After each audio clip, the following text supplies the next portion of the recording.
안녕하십니까. 이 시간에는 걸어갈 때 몸이 한쪽으로 쏠려요.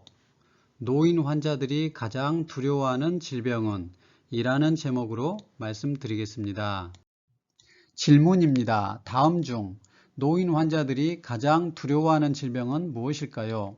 네 가지 중에서 여러분들은 무엇이라고 생각하시나요? 정답은 1번 치매입니다. 치매는 자신의 정체성을 상실할 뿐만 아니라 자식들에게 많은 부담을 주기 때문에 그러지 않을까 저는 생각합니다.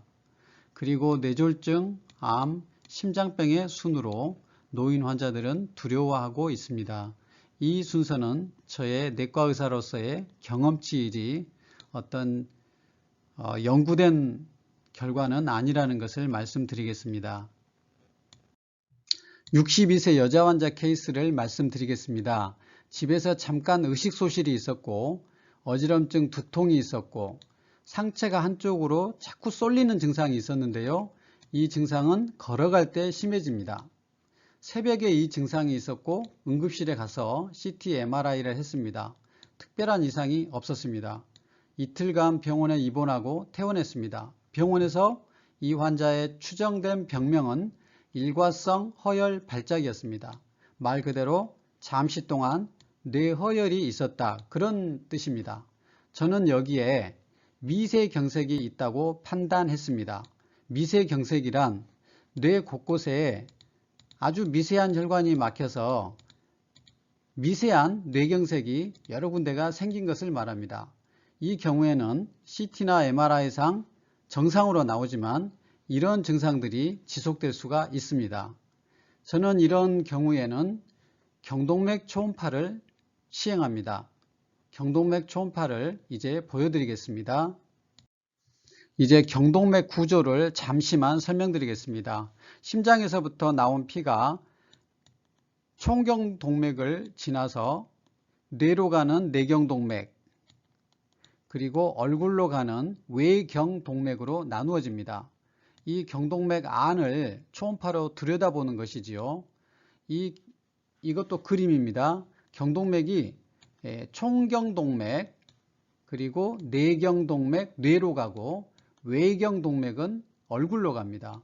그런데 이 경동맥 안에 이렇게 동맥경화로 된 플라크, 이런 동맥경화 찌꺼기가 있게 되는 경우에 뇌혈류가 감소되게 되고 뇌혈류가 줄어들면 어지럼증이나 두통이 생길 수 있습니다. 또 이 플라크의 일부가 떨어져 나와서 혈류를 타고 올라가서 뇌의 어느 부분을 막게 되면은 뇌경색, 즉 중풍이라고 말하는 뇌졸중이 일어나게 됩니다.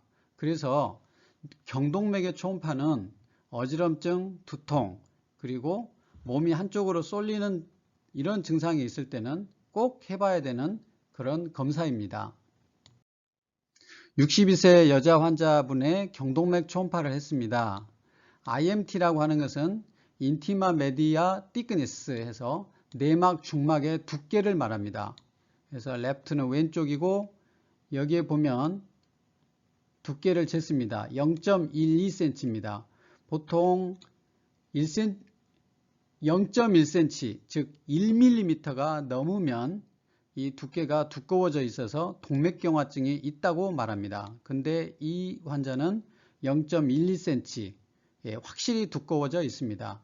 이게 정말 두꺼워져 있는지 아닌지는 정상과 비교를 해보면 쉽게 이해할 수가 있을 것입니다. 방금 전 62세 여자 환자의 경동맥 초음파에서 내막 중막의 두께와 건강한 50대 남자, 이건 저의 경동맥 초음파를 제가 한 것입니다. 비교를 하기 위해서 사진을 올려놨는데요.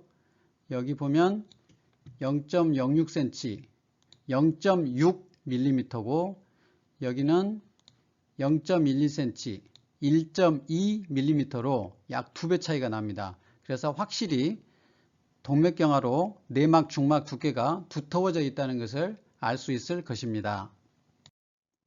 이제 제가 검사했던 71세 여자 환자, 다른 환자 당뇨 20년 됐고 인슐린과 약물 치료하고 있고 고혈압과 합병증으로 이미 신장 기능이 감소된 환자의 경동맥 초음파 사진을 제가 가져왔습니다.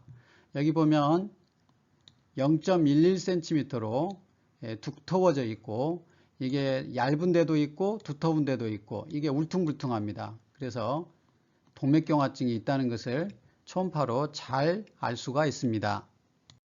방금 전 71세 당뇨 여자 환자 약간 위쪽에 경동맥 사진인데요. 이렇게 하얗게 플라크가 위아래로 보입니다. 그래서 이렇게 혈류가 지나가는 공간이 좁아져 있습니다. 이렇게 넓어야 되는데 여기는 좁아져 있습니다. 그러면 뇌로 가는 혈류가 줄어들어서 쉽게 어지럼증이나 두통을 느낄 수가 있고 현기증을 느낄 수가 있고 그리고 이 플라크가 떨어져서 뇌혈류를 타고 가다 뇌의 어느 부분을 맞게 되면 중풍이라고 하는 병이 발생할 수 있겠습니다. 이제 부서지기 쉬운 플라크 사진을 보겠습니다. 이렇게 매끄럽지 않고 울퉁불퉁한 플라크들이 무수히 보입니다. 혈류가 빠르게 지나가는데 이런 플라크들이 일부가 떨어져서 혈류를 타고 가다가 뇌혈관을 막으면 중풍이라고 하는 뇌졸중이 일어납니다. 그래서 경동맥 초음파는 뇌졸중을 미리 예방하기 위해서 이렇게 검사할 수 있는 아주 좋은 진단 방법이 되겠습니다.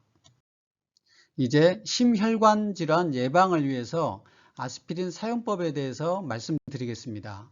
협심증, 심근경색, 뇌경색 모두 혈관의 병이죠.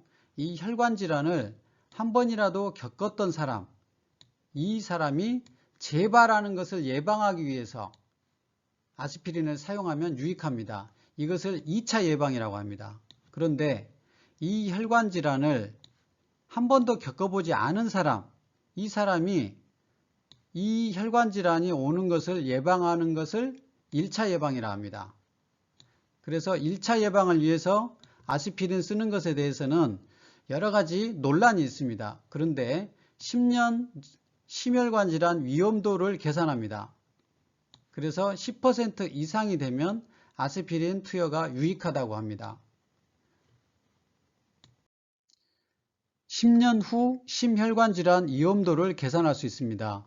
미국에서 만들었기 때문에 사실은 미국인 기준이고 이것은 정확하지 않습니다. 이거는 참고만 할 뿐입니다. 그래서 이 홈페이지로 들어가시면 한국 지질 동맥경화 학회가 나오고 여기에서 나이, 성별, 총 콜레스테롤, 고밀도 지단백 콜레스테롤, HDL이죠.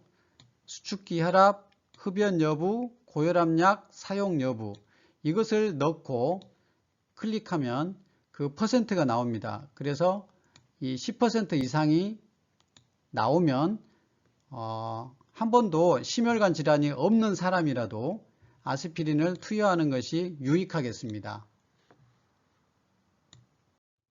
아스피린 부작용에 대해서 말씀드리겠습니다. 사실 아스피린은 매우 안전한 약에 속하고 부작용이 아주 드뭅니다. 그래서 일반 의약품으로 분류되어 있고 의사의 처방 없이 약국에서 살 수 있습니다. 그리고 약값도 매우 저렴합니다. 하지만 부작용은 알아야 되겠습니다. 심각한 부작용은 두 가지입니다. 출혈과 기관지 경련입니다. 기관지 근육이 수축해서 천식 증상이 나타날 수 있습니다. 그리고 위장관 뇌출혈 등이 일어날 수 있습니다. 그 외에 이명, 소화장애, 발진, 가려움증 등이 나타날 수 있습니다. 그래서 의사 상담이 필요한 경우가 있습니다. 위궤양이 있는 분, 이분은 위출혈이 일어날 확률이 좀 더 높겠습니다. 그리고 술을 계속 마시는 분, 그리고 진통소염제를 만성으로 복용하시는 분, 이런 분들은 꼭 의사 상담이 필요하겠습니다.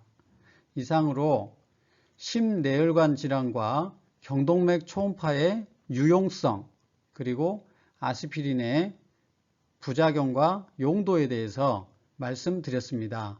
감사합니다.